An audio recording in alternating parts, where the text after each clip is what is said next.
Introducing National Streaming Sports, live and on-demand sports talk programming that you can access 24/7. For the premier sports talk experience, tap into our Roku channel. Start your mornings with Mac and Jack covering all the weekend sports action. Then pour a cup and enjoy all the sports you can drink on the Coffee and Sports podcast. At midday, talk sports from east to west on the Coast to Coast podcast. Followed at night by some hot girl talk with Prim and Proper Sports featuring Sonia Pearson. Talk boxing on the Gloved Fist. Yankee fans tune in for Start Spreading the News. And there's more on the College Sports Huddle and Sports Scope with Robert Butler. There are 20 podcasts in all and 70 weekly shows giving us a 3.4-star viewer rating. To find us on Roku TV, search for National Streaming Sports on the Roku search bar. Click on the logo and you're in. National Streaming Sports, live and on-demand sports talk for America. Good morning and welcome to the debate show.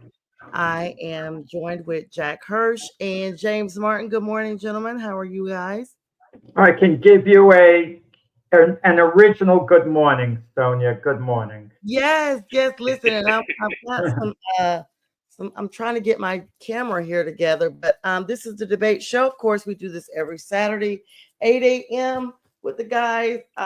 Series of questions that are posed, and we just have a really good time talking about the sports today, the debates that go down with those sports, and everything. So sit back, relax, and join us. Hope everybody got their coffee, and we can get ready to have some good old-fashioned fun this morning for the next hour. So got a series of questions here that Jack always comes up with. Sometimes, sometimes I chime in on these, but I don't know, Jack, maybe you don't want to take credit for these at all, huh? It doesn't matter. They become outdated. If I win the argument, I like to take credit for it. If I lose the argument, then I don't. Of course. Of course. What else would we expect, right, Jack? That's just how it is. No one wants to take the credit in case, it doesn't go quite your way. Everybody, make sure you download the Roku app so that you too can be in the know when we are live. We got sports 24/7 without the cost of cable.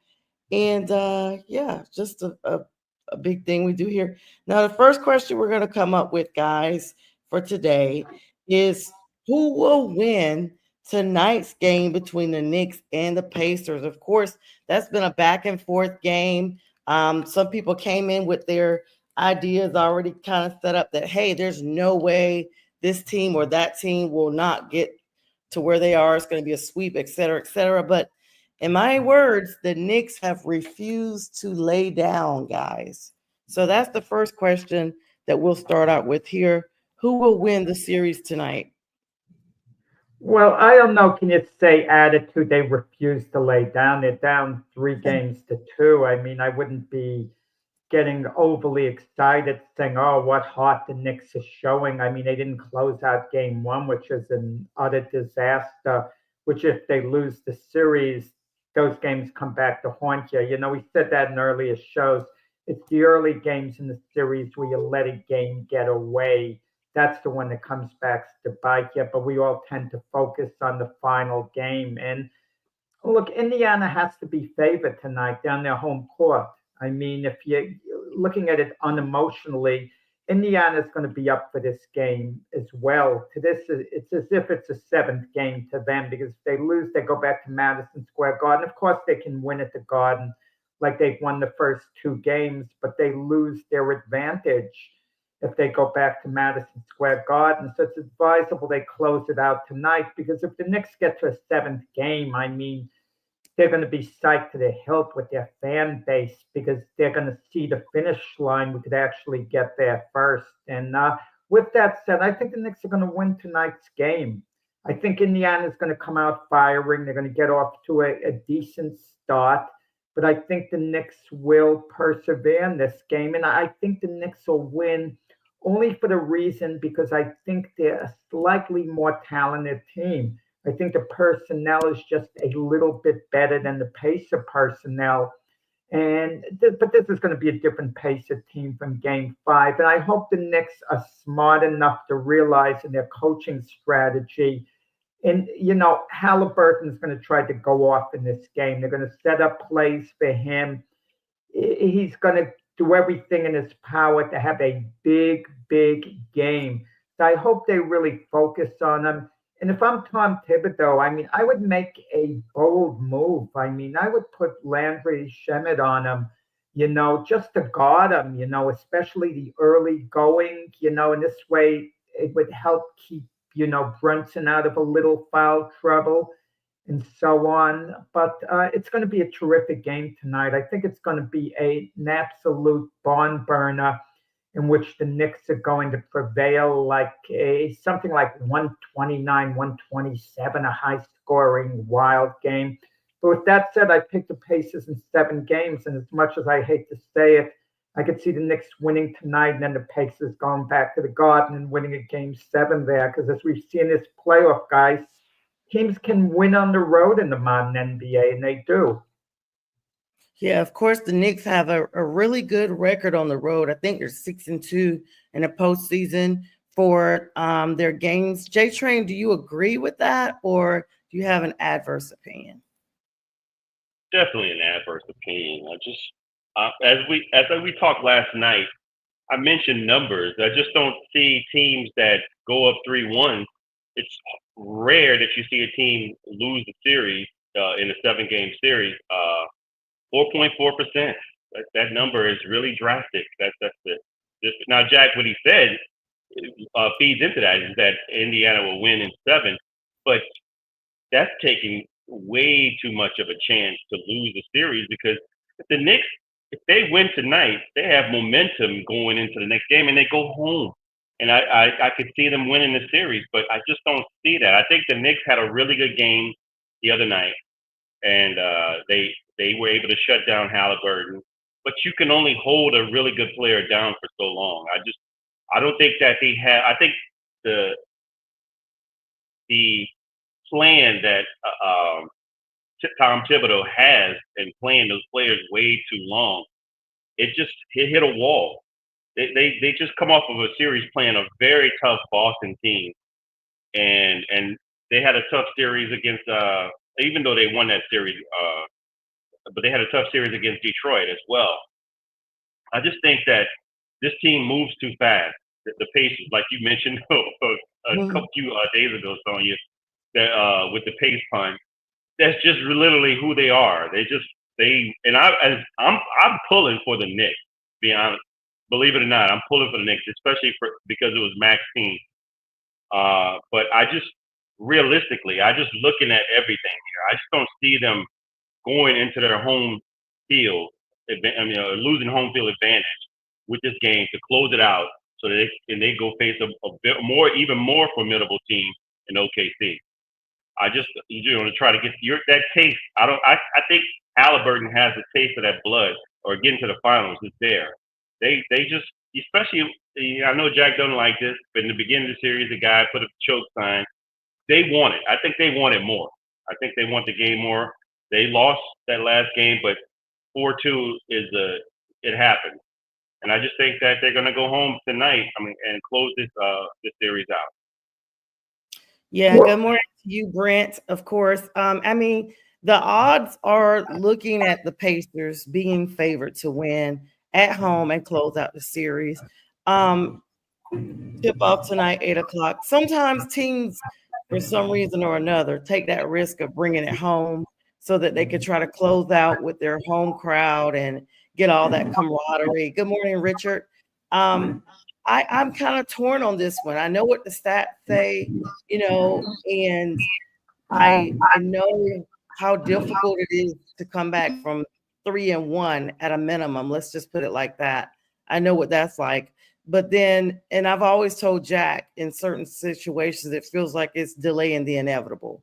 But then when you look at what the Knicks have done, especially in Game 5, it just to me looked like a Knicks team that may have been reignited.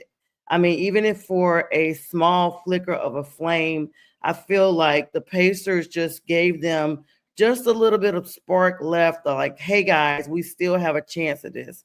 And you know how New Yorkers are as a whole, not that all the players are from New York, but the culture there is that they just basically are resilient, they are strong, and they are always the ones to try to prove everybody else wrong.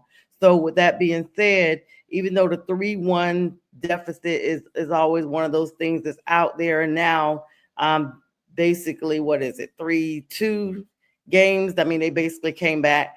It's very difficult to win 3 in a row. I think that New York will still win out because I feel like they will try to prove that stat incorrect, if for all purposes, just for them. I mean, now getting to the next round is something different, but getting past the Pacers, if they can continue to isolate Halliburton and keep him where he needs to be, that's going to be their key in advancing. Well, no one has to come back from 3-1 anymore. It's 3-2, and that isn't even the mindset of the Knicks and the Pacers. That the Knicks team, they're not thinking, well, we have to win the next 2 games. They're thinking, if we win this game in Indiana, we're going back to Madison Square Garden. We're going back to Madison Square Garden, and it's all even at that point, you know, and we'll have the advantage of that's their mindset. And the Pacers' mindset is, we better wrap things up at home, because if we lose this game and go back to Madison Square Garden, we could actually lose this series. So I think both teams are solely focused on this game. It's like a 1-game series now, even though for the Knicks in reality, it's a 2-game series. So it's not a mindset coming right from 3-1. And James mentions momentum. Momentum's as good as your last jump shot. Come on. I mean, I don't think there's any real thing with momentum going on right now. I mean, the Pacers were up 2-0, a 20-point lead in game 3. I mean, what's with the momentum going on? I mean, it should have been over in that sense. But, and then if you want to think backwards with the Knicks losing the first game, what would have been the momentum and the mindset if the Knicks had won the first game the way they should have? They'd be up 3-2, and their mindset for game 6 would be, well, even if we lose, we got game 7 at the Garden. It would have been a whole different mindset.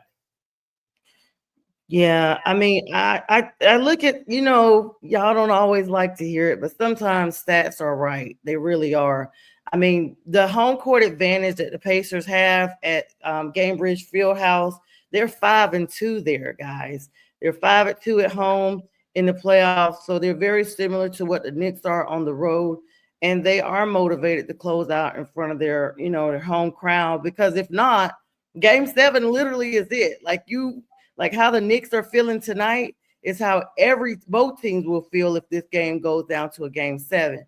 No team wants to face that, because the Knicks have not been, like I told you guys, the Knicks have not been a team that has been like laying down. Like they literally have been standing in the gap. They've been making the big plays. They've been overcoming the deficits and coming back. So the Pacers are definitely trying to make that move and finish it out. You got Pascal Siakam and Tyrese Halliburton that have, of course, Halliburton was pretty quiet game 6. I told you guys that Knicks defense really isolated him, kept him cool pretty much the entire night. But he's had breakout plays this entire season, especially in the postseason, where we've seen him like basically be quiet, and all of a sudden it's like, boom, here he is, he's back. He orchestrates that offense in a way that is really difficult to kind of keep up with as far as, like I said, the pace.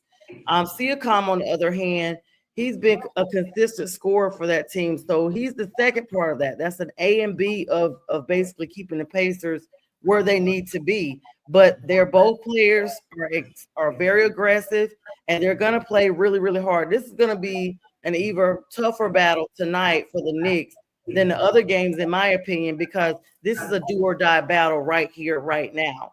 The Pacers have this strong ability to bounce back after a loss. They're 10-3 at home after a loss each throughout the regular season, and they're 3-0 in the playoffs at that run. And then you think about it, the Knicks have had to overcome a lot when they play the Celtics, They had a lot of fatigue because Tom Thibodeau is not resting these vets like we said. He has been rested. He's been using his bench the last couple of games more than Rick Carlisle. Let's get off it. Let's not label Thibodeau at this point. He's not though. But the point is, it's too little, too late, Jack. These guys are now tired and they've been battling injuries. Jalen Brunson has been that standout person for that entire team, and he's carrying the team by himself. And he put James Hart on the. He put Hart on the bench. Yes, to see if that, and that was okay. It didn't do great. I mean, I think that game when they went up 3-1, Hart was on the bench, coming off the bench. He didn't do too well, and so I just think that again, I hear you mention it's 3-2 now, but going from the stat, at one point it was 3-1, and the stats don't lie. Again, they might fall in that 4.4% to win this series out, but typically in a series of 7, 4.4%. I think the Pacers are going to win. I think the Pacers are going to win the series when all is said and done, if not tonight in Game 7. But if you're a basketball fan, you should want the Knicks to win this series if you're an objective fan, because a Knicks Thunder series is going to be exciting. Even though the Thunder will be favored, it could go either way. The Knicks can beat the Thunder. If the Thunder play the Pacers, the Thunder are going to beat them in 4 games, 5 games the most. It's not going to be a contest. Oh wow! I disagree with that. We can disagree, but the Pacers are probably, as a matter of fact, the Pacers are probably more suited to play run and gun with a defensive team like the OKC Thunder. I just think that the Knicks, their game is suited to get stopped because they play half-court offense. A defense is better to stop a team like that versus a high-paced team like the Pacers. So that might be a little more difficult to really stop. I just have to respectfully disagree with that. Well, I hope we don't find out what would ever happen in the Thunder Pacers series. So I hope we don't get to that point. But if we do, we'll see who'll be proven right. I mean, nobody really I want the Knicks to win. I mean, I'm always favored with the East Coast teams, unless it's when LeBron was with the Miami Heat. I didn't want them to win. It's just a player position that I had with that game. But I mean, I want the Knicks to win because I feel like they're just really deserve it. I wanted to see that matchup, but I have to agree with J Train here. The Pacers are just that team on both sides of the ball that are ready to face this Thunder team. This Thunder team has literally played lights out, no pun intended, like a real thunderstorm. And it's really hard to keep up with that tempo. I feel like if the Knicks were to advance against the Pacers and perhaps go to the next round, I don't think they could. They definitely wouldn't go down to Game 6. It wouldn't be a 6-game matchup with them. I think they may win 1, maybe 2, but that would be they would be literally frozen out of that series. That's just my opinion because they're tired. That team has played really hard, and I'm not talking about the veteran thing, Jack. I'm talking about overall. We've seen that team have to come back insurmountable deficits, double-digit deficits sometimes. I mean, they've played against a Celtics team that Jason Tatum ended up going down. Of course, Chris Porzingis was thick, but even the Celtics were fighting them really tooth and nail throughout that series. And it's the end of the series. Everybody, I'm sure, is tired. Celtics are fighting them tooth and nail in that Game 6 against the Knicks. They were really fighting them tooth and nail there, Sonia. Yeah, I don't know about that, but okay. Yeah, but I mean, I just don't see. I'm gonna put it to you like this: a Knicks versus Thunder series would be more interesting to me and probably some other fans.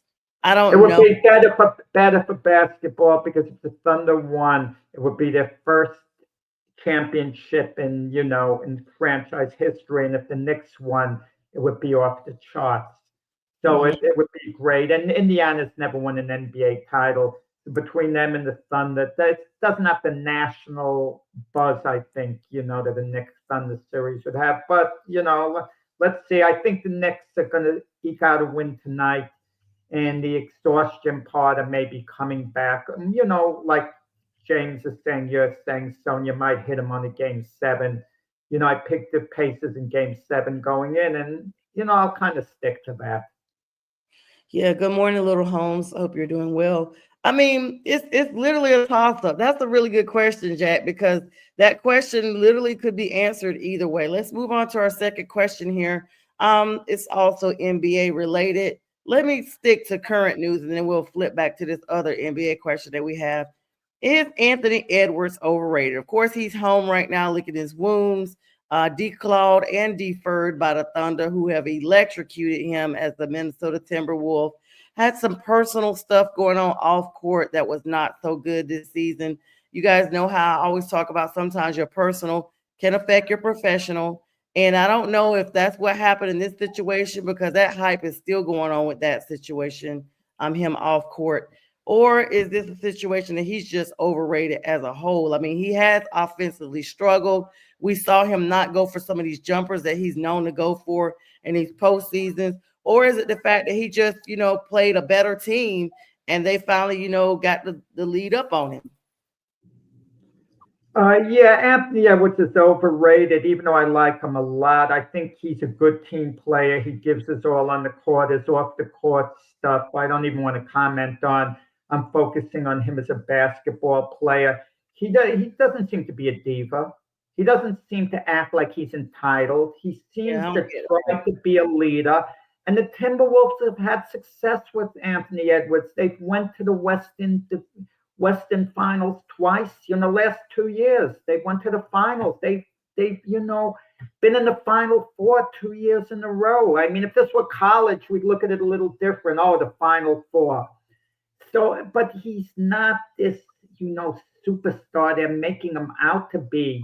He's not in the, we talk about him like Jokic. We talk about him like Giannis, like he's that type of caliber player. We talk about him like he's Jason Tatum. He's not quite that caliber player. He might be it in time. He's got upside. He's got potential, but he hasn't quite gotten it there yet. And I think when we look at Anthony Edwards being the face of the NBA, I think when all is said and done, his career might parallel on the court. I'm talking about something like a Kyrie Irving, a terrific player, maybe more like a Klay Thompson, a heck of a player, a little better than Klay Thompson, but certainly not a Steph Curry. And I think we elevate Anthony Edwards a little too much because he's charismatic. He's a good interview. He's happy-go-lucky. But he's a little overrated, even though he's a heck of a player. Happy Saturday, Dennis Cockerman. Good morning, really early morning where you are over in the Sioux Falls, South Dakota area. Yeah, I mean, J Train, what do you think? Is he overrated? I mean, notwithstanding, like I said, let's just focus on him as a ball player. I mean, Jack is right. We don't see the prima donna stuff. At least I haven't seen it. But there has been some questionable comments and some of these post comments that he's made post game with interviewers, et cetera, but not really a prima donna. What are your thoughts? Sonia, I'm going to have to disagree with Jack slightly. I don't think he's overrated. I think there's two different things here that you can unplug. Being overrated is someone that you're expecting them to not be a scorer or to not be a good defender. And I think he is those things. I think he's those things at the level what a 23-year-old should be at this point in his career. He's been in the league, I think, about 3 or 4 years now, and he's been to 2 conference finals. I think he's slightly overhyped with some of the things that you've seen. Like, okay, you look at him like, okay, that's reminiscent of another player that I've seen, maybe Kobe Bryant, maybe LeBron, not LeBron James, but Michael Jordan. You see some of the attributes that come out, but it does not come out on a consistent level. You don't see it consistently. Yep. So he's not overrated. I think he's far more superior at this age at those players that he mentioned that in comparison to. It's just that he needs a few more things under his belt. He needs to be able to score better in the mid-range, not rely just on his super human strength, and he needs to take over a game. I don't know if that's in him or not in him, but it seems like it is because of the skill that he has. I mean, I can give you instances of a Michael Jordan in the playoffs against Larry Bird, 63 points. They lost the game, but Michael Jordan exhausted everything that he had on the court. He gave everything he had. LeBron James, they won this series against in route to get to the 2007 finals against Detroit. They were down 3-2, I believe. Yeah, 3-2, and he scored the last 25 points. I'm not saying that he's not in the same skill level as those players. He is, but he's not consistent. He's not taking over games. Even if like this last series, I didn't see 30 plus points a game in losing efforts from him. There are some games where it looks like they stacked up defenses against him. Yes, I saw that. And like 3 or 4 players will come up against him. They want to force him to pass the ball out and make the other guy shoot. But maybe it's coaching. I don't know. But there is an overhype, but it's not overrated because the player is there. I think he's just not consistent. But he's not overrated at all. I mean, in my opinion, I kind of can see both sides. I think the media and fans have put him to this whole Jordan talk to begin with. He's not putting himself up there. That's the main thing for me that would make him, excuse me, not seem over cocky or anything like that, because you do have some players that put themselves on that type of pedestal. The more humble ones that are, there to play the game and make their own name, those are the ones that are more likable, and therefore, in this instance, people have started to kind of compare him as a young Jordan. He's only 23 years old. He's made a lot of good things for himself already. He's basically been on all NBA selections every time. He's been in multiple of those. 3 times All-Star and 2-time All-NBA second team selection. So he doesn't come in, as a bust, so to speak, or just nowhere near the hype of what people are talking about. But you do mention a lot of things, J Train, that I think about as well. Even though Jack has pointed out a lot of good things that he has as well. He has the physical tools, his durability, he's healthy. I mean, he actually shows up and plays these games. He's been improving in his decision-making skills as far as when to take the shots, et cetera, et cetera. He does still have a very, not long way to go, but a ways to go as far as becoming more elite in his own right. While he is healthy and has physical tools to make these plays, he just has to make better decisions, because all of that goes in with his inconsistent plays. We'll see like a flash of him being super good here and a flash of him being super good there. Then all of a sudden, it's like you don't see him. He struggles to be able to fluctuate and move around and make these plays in difficult situations. And then let's not talk about how those decision makers sometimes lead to turnovers. So with that, I guess he'd be more of a, not necessarily in a leader position, but maybe, I don't want to say a ball manager, but he plays well for where he is. He plays exceptionally well, maybe a little bit above average, but I'm just not ready to throw him in with the Jordan talk myself.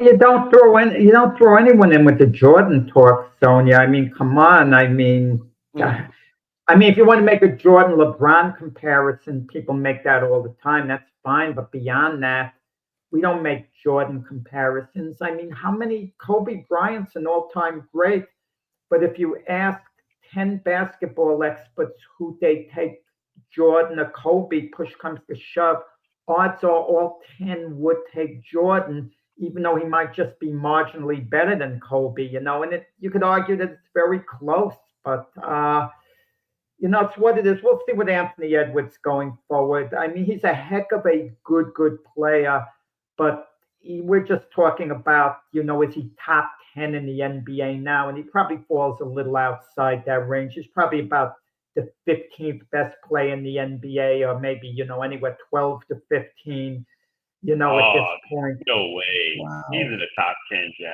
Wow. He's in the top 10 easily. It's better. You could start naming the teams. Is he better than I mean, Luka? let's not forget. Is he better than Steph Curry? Is he better than Brunson? No, Is he's he not better than than Tatum? Curry. Yeah, but Is he those better than may be top. Wembanyama? Those are top 5.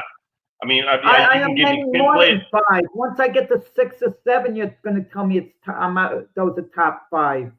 Let me say this: he's been to 2 Western Conference Finals in a row, one without Karl Anthony Towns this season. Mm-hmm. That says a lot. I mean, you can't name me one player that led that team to the finals, but without him. Or Karl obviously Anthony he's a good player. Towns to the Eastern Finals without Anthony Edwards, so I can make that Yeah. argument.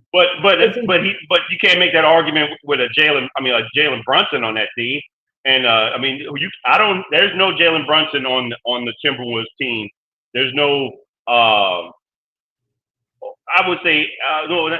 OG is there's some comparable players to OG on Anunoby. I like Anthony Edwards. I like him a lot. I like his attitude with the team. He says he's going to work harder than anyone over the summer, and I wouldn't be surprised if he is able to take the next step. I'm just talking about him in current form, but I there's upside to take the next step, and I got. Whether he'll take it or not remains to be seen. He's got to do that. That's for sure. Yeah. So, as I say, the verdict's still out, but it's definitely a hot topic because even Skip Bayless brought that up. So we'll see. We'll see. He's eliminated. He's home for the off season now and can get ready to condition and recuperate for the next season. And who knows, next season he may have even more of a spectacular presence, and we'll be talking about this same thing again, but with more solid facts that he actually is proven to be the elite player that he is. Let's move on to our next NBA related question. This is a blast from the past, but it definitely affects where we are today. Did Michael Jordan did Magic Johnson, Michael Jordan's in my mind, and Larry Bird actually save the NBA? That's really a good question because there's a lot of perception. I'm going to start with this one, Jack. Very, very good question. Very historical question. Good morning to you, Rick. He says he agrees with Jack just outside the top 10. Rick, thanks so much for joining us as always. And if Rick agrees with me, you know I'm on target. Yeah, Rick is pretty balanced. So I don't know. You might be onto something, Jack, if Rick agrees, because I like Rick. He's super cool.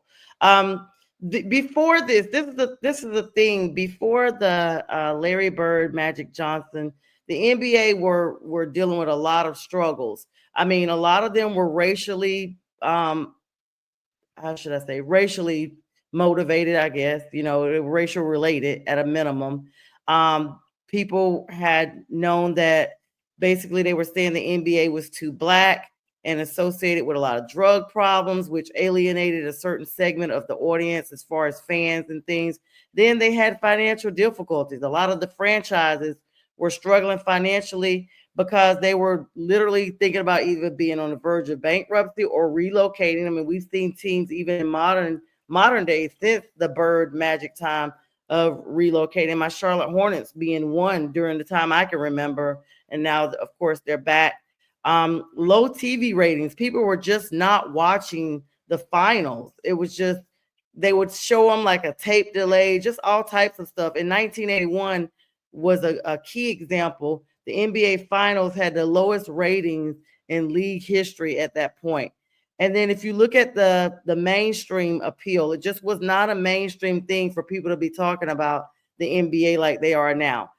They often competed with major sports like the NFL and the MLB. And when you bring in Magic and you bring in Larry Bird, they had the college rivalry. The epic 1979 NCAA championship game between those two, Michigan State and Indiana State, drew an astonishing 40 million viewers. And it literally to this day is the highest rated basketball game ever. So that's pretty big. So that right there, that game actually set the stage for their professional rivalry. So in my mind, I'm going to say they absolutely did change the NBA for what we have today. I love how political you are, Sonia. You didn't use the word saved. You used the word changed. Okay. Very smart. They helped it change, helped it for the better. Okay. the NBA was going to be fine going forward with or without Magic and Bird, but they came along at the right time and they were a tremendous boost to the NBA. But I don't want to hear the word from anyone else. You didn't use it, Sonia, to your credit. They didn't save the NBA. The NBA would be here today. The playoffs would be going on the same way today if it wasn't for Magic and Bird. Part of it was circumstance. They wound up in the right place, the right situation. Bird was perfect for Boston, and Magic was perfect for LA, personality-wise, skin color-wise, the whole thing. But had Magic gone to the Boston Celtics, the fan base still would have been solidly behind the Celtics the same way, and had Bird gone to the Lakers, but they wouldn't have been the Showtime Lakers with Bird. They would have been tweaked, and the Yes. Celtics would have been different, their whole look with Magic, as opposed to Bird. But they were two storied franchises, the Celtics and the Lakers.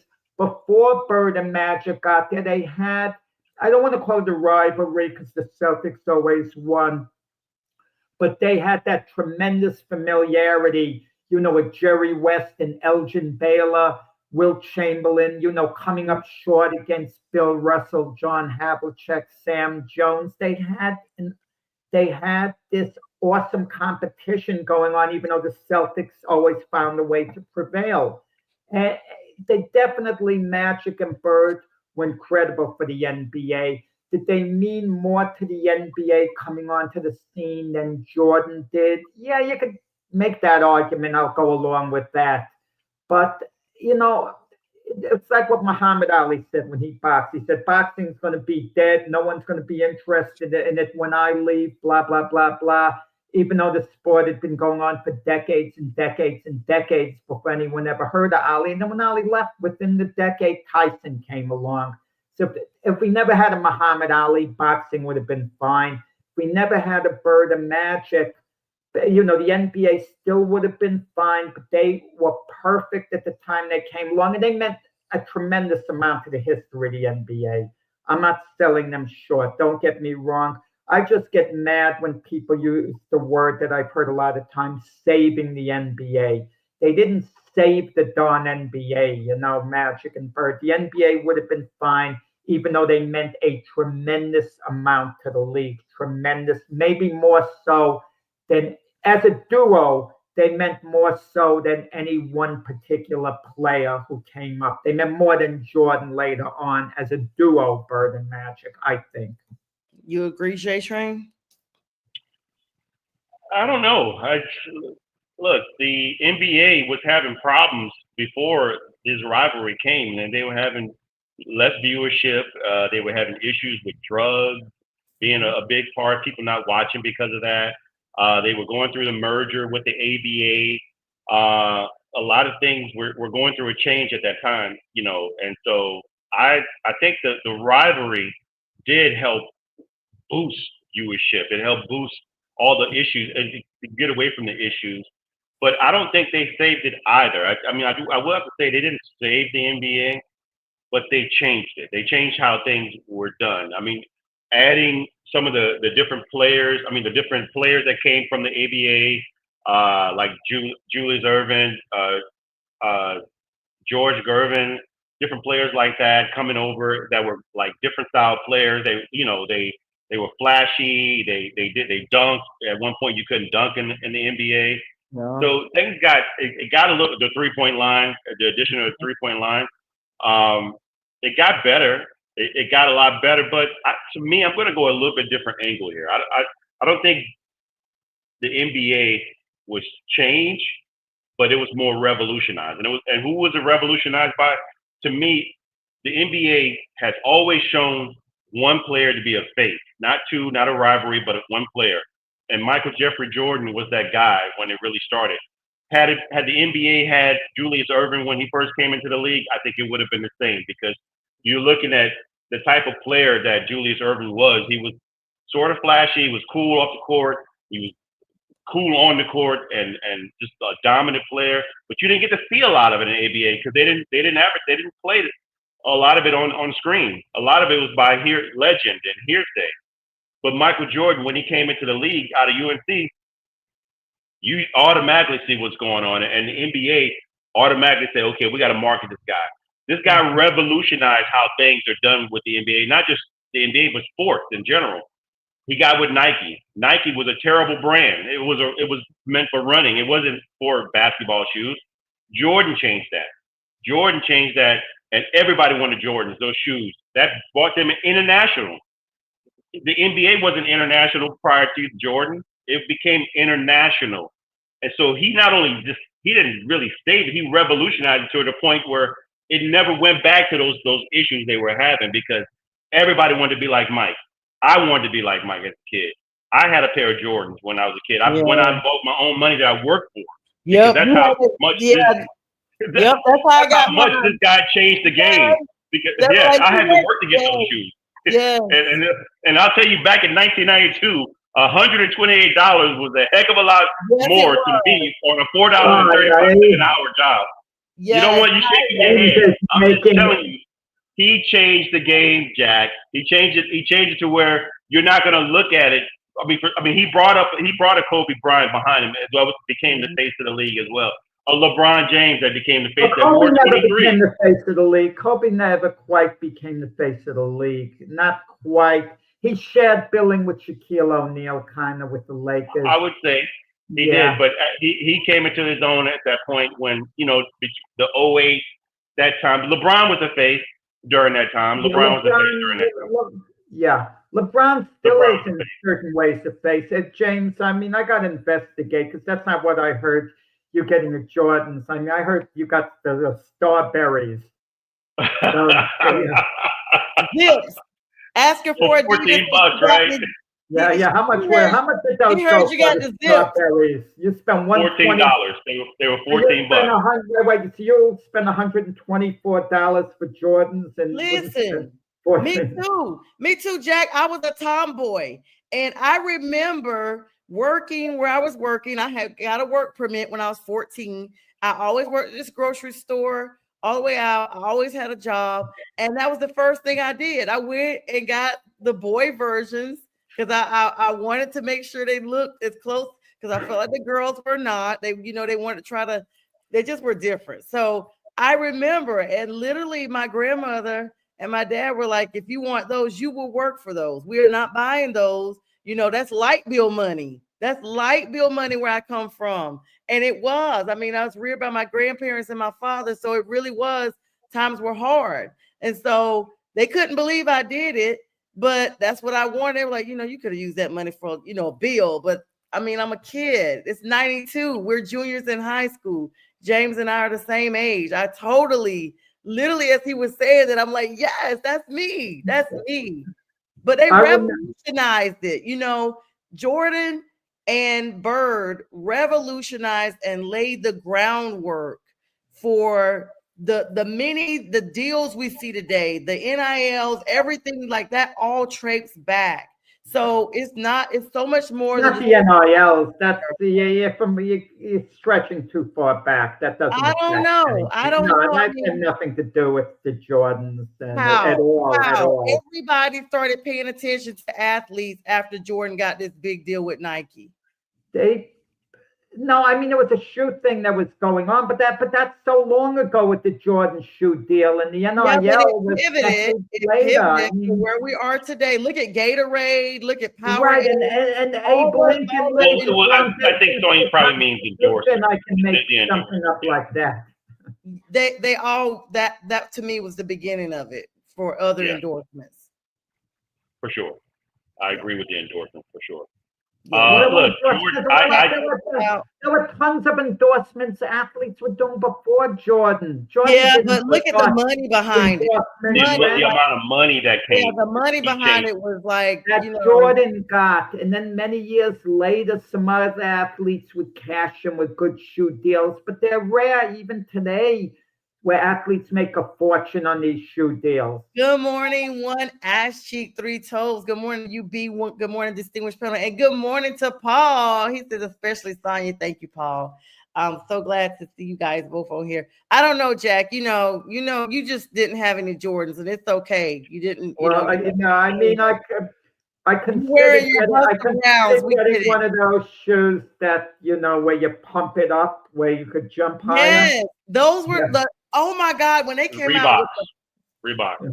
yes, but even the Nike came out with the pump up button because I had some in college. They had the and I mean you really couldn't feel a difference, but I swore you could. I shouldn't say this. You know what I recently did to end the topic, okay? And I recently did this. My son-in-law, he's in medical school, but he played college ball and he plays in a league still.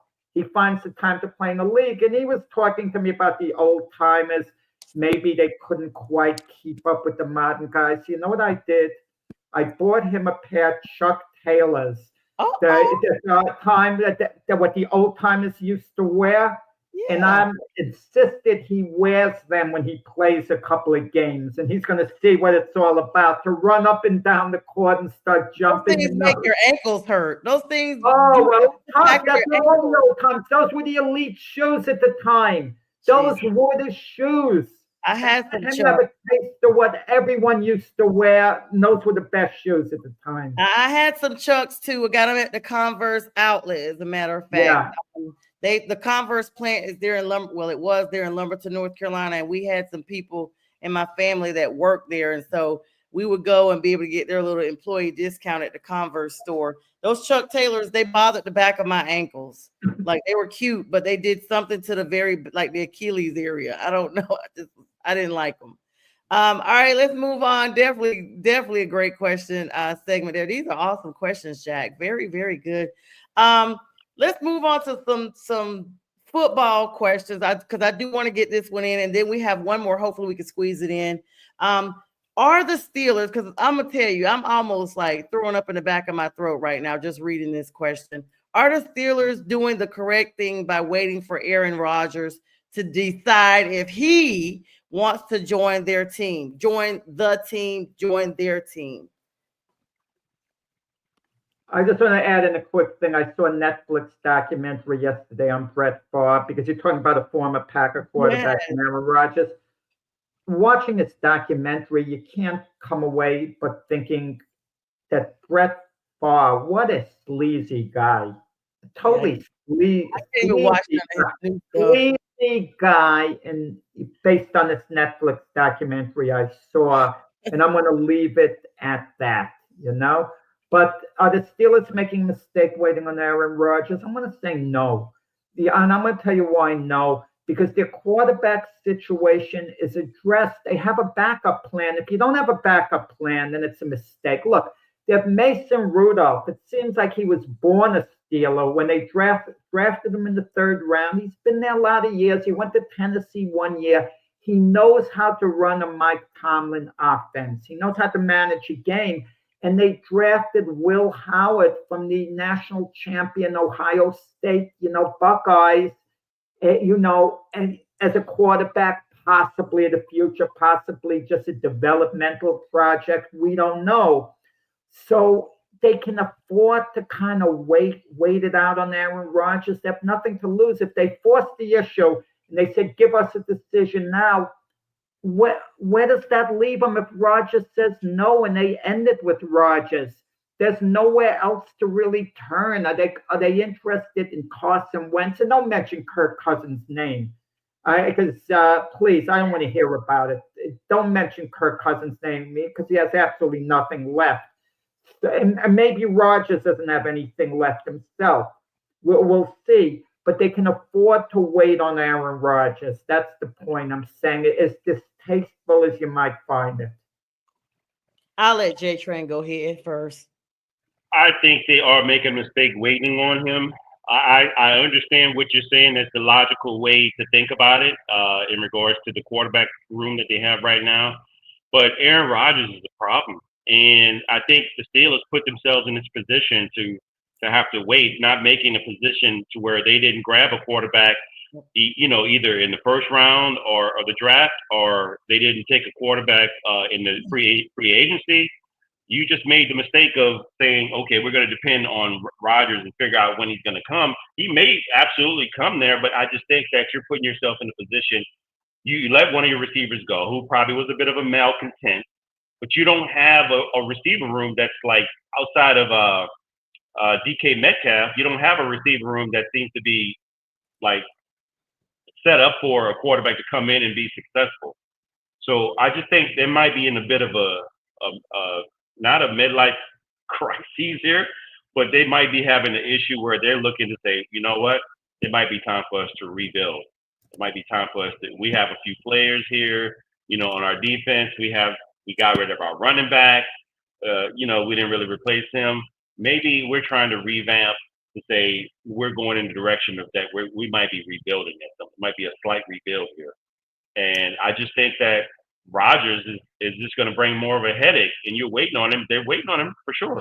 I see that, but you don't know for sure if he's coming, and if he comes, what is he going to bring to the table when he gets there? So I don't know. Yeah. I just think that they probably shouldn't have waited on him. Considering that you're not really putting him in the best position to be successful. But the point is, you look at alternatives. They could stay pat, and they did make 2 off-season moves. They re-signed Mason Rudolph again as a free agent from Tennessee, okay? And they did, like I said before, they did draft the quarterback in Will Howard. Whether he was the right guy to draft, that's debatable. But in their current state, what else are they going to do? That's the point I'm trying to make. And we don't know whether Rodgers is going to be a malcontent. I mean, that's the perception on the outside. I'll say this. I don't hear his Jet teammates and former Jet coaches criticizing Rodgers now that he's left. That might be revealing in a sense. You don't hear people bad-mouthing. I mean, he would be a prime candidate to get bad-mouthed now that he's out of the building. We haven't heard it. So he maybe did fit in. He just didn't perform. I'm not going to say that. Good morning, Miss Linda. Thank you so much for joining us. Hope you're doing well. Paul is like, didn't Rodgers retire yesterday? Brent said he agrees with J Train. Settle the issue now and move on. Paul said his wife told him that he retired on YouTube. No, it's fake, Paul. He didn't retire, but he did talk about possibly retiring as a Packer. Let me tell you, Jack. Let me plug in 2 things. First of all, the Steelers, I have lost all respect for that organization because of this whole situation with Aaron Rodgers. But this is what he does. He goes in, he tanks the overall morale, he brings down the brands, everything. He is not the same Aaron Rodgers he was in Green Bay. And you mentioned that the Jets are not saying anything negative about him, but Green Bay is. Green Bay is. Just give it some time. You got to remember how the Jets got Rodgers up out of there. They flew him all the way into the office so they could look at him face to face, not over Teams, not over Zoom, none of that. And he even came out and was like, hey, they could have called me on the phone and told me this. They dismissed him, like literally in high fashion. That lets you know they have nothing for him. The fact that he has been allowed to string along the Steelers from the time he has vacated the Jets locker room is sickening and appalling for an organization such as the Steelers, who are longtime, tried, true Super Bowl champions, respected in the league, to allow this pansy of a quarterback, this diva, honestly, to continue to string them along. But like J Train said, they put themselves in this position. That's the most irritating part. It would be okay to me if they had their solid go-getter. They got their receiver, got rid of him, sent him down to Dallas because he was, an emotional roller coaster, what have you. Aaron Rodgers is just the more calculated emotional roller coaster. He's just as toxic. The Steelers got on every headline. Every week you're seeing something about them, how they are hoping, looking like, anytime you see CBS Sports say the Steelers are hoping, that's a term of like need, necessity, begging almost. Like you're at Aaron Rodgers' bequeath. You're not the one that's making the shots or anything. You're hoping like, okay, we hope today is the day that he finally calls us or emails us and says, yeah, I'm coming. Now it looks like he may not even be signing until July. And I'm going to say at this point right now, like Paul is saying, He has been a very bad, and we don't like to use the word C word, but right. He's a waste of talent at this point because his personality has overwhelmed everything that is going on with him. He's sickening, and I'm sick of it. I wish he would just retire and go sit down and Joe Flacco it. Like, get calls when you're needed and the end. Be a floating quarterback like you have floating secretaries and these professionals, and be done with it. And just wait, Jack. The words are coming out from the Jets about him because there's no way he was missing practices and over sniffing mushrooms while the rest of the team was gathering to get themselves together for the season. Thank you, Brent. I'm not going to really comment on it because Rodgers never. I do have to comment on it. I should say briefly. Rodgers never made any promises to the Steelers about going there. So, how can you criticize him? He never said it. They're courting Rodgers, and he's not sure what he wants to do. How can you criticize a guy? He's not sure that he wants to make a commitment to go there. It's not on him. If you want to criticize the Steelers, go ahead. Rodgers never made any promises to Pittsburgh, so don't hold him accountable. He didn't lie to them. He's not sure what he wants to do. That's part of life. He's not sure whether he wants to take that job. Let the Steelers move on from him then. They don't want to criticize the Steelers, not Rodgers here. Yeah, you're right, Paula. I don't know. We got about 3 minutes left. J-Train, did you have any comeback on this one before we move to the last question? I don't think we have time for the last question. It's going to be real quick. No, we're good. Sorry. Okay. Yep. All right. The last question is: should players be criticized? We literally got about 3 minutes. We can squeeze it in, Jack. Should players be criticized if they refuse to give their autograph to fans? I don't know. It depends on where they are, I guess. If you're like in this person's face in a personal setting, but if you're out and about, it kind of comes with the territory. That's my thing. But I don't know about criticize. I would frown upon it. I don't know if I'd like bash them on social media or make them look like the worst person in the world as an athlete. Well, very quickly, I think they shouldn't feel any obligation at all because people sell these things. If you sign a jersey, let's say someone sees Ohtani, Aaron Judge, and they give him a jersey, ask him to sign it, and they sign their name.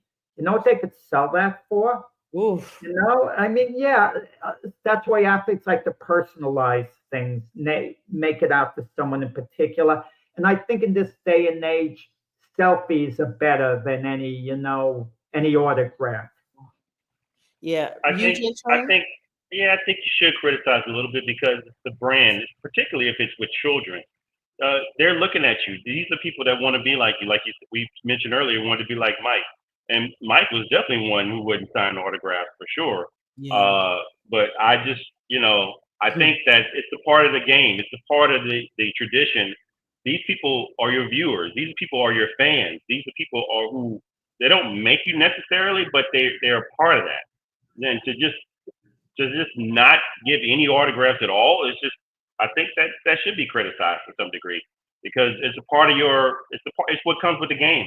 Yeah. It's just what it is. Especially with the little ones, with children in particular, to cut them off. What are you telling them? What are you telling people how they should be treated? That's what they say when you go to Hollywood. You don't want to meet the people you look up to because you're going to be disappointed. I would definitely be disappointed. If I'm a child coming up to someone wanting to get an autograph, I did it at a concert. I met Will Smith. He was kind of standoffish and he didn't want to, but Jazzy Jeff gave me his autograph and talked to me like a person. I get it. Look, you're human. There's times when you don't want to be bothered, and I get it. That I can see that's just those one-off times. But for the most part, you should not be just cutting people off, cutting kids off, and not all giving autographs. That's just a part of the game. So yes, I would criticize. Like Rick says, he met Peyton Manning, got a picture with his kids, but no autograph. Maybe pictures are a little different, but this is my, as we get ready to close out. If you basically are not given an autograph, you'd be just as appalled if nobody asked who you were or anything like that. They would be offended. So that's definitely a good question. It's definitely going to be one of those human elements that people are definitely going to criticize it at the end of the day because, hey, we helped you get here. We're your fans, basically, no matter what. Jack, J-Train, great show as always. Join us tomorrow morning for the Sunday morning sports show, 8 a.m. Shows throughout the Roku network throughout today and the weekend. Wish everybody this great final weekend of May 2025, a good one. And with that, we'll bid you all good day.